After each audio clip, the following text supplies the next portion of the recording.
How much is a monthly payment on a secured line of credit with a variable interest rate? So we're going to use the example that I used in the previous video, which I will link, I'll put on top somewhere. And so this is based on Cho's line of credit. So what the difference is an increase in credit rating. So it will go, or an increase of credit rate from 7% to 8.5%. So that will be the main difference of all of the solution inputs, because we can't see that, but so the previous value will be 8.5. The interest will increase. Sorry, let me start over. The present value will still be 8,000, and the interest will be 8.5, as opposed to the 7% and the same amount of days and all that. So I want to take a quick look, but let's calculate this based on the new information provided. So now the only difference is that the interest is now 8.5%.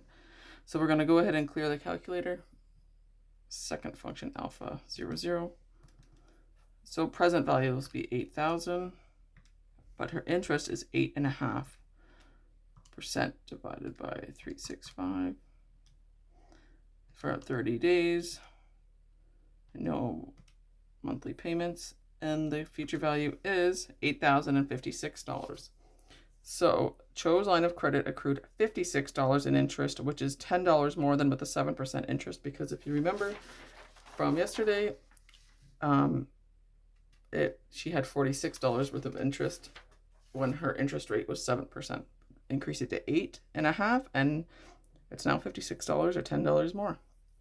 So again, her monthly payment could change, or her minimum monthly payment will depend on her the criteria outlined in her line of credit.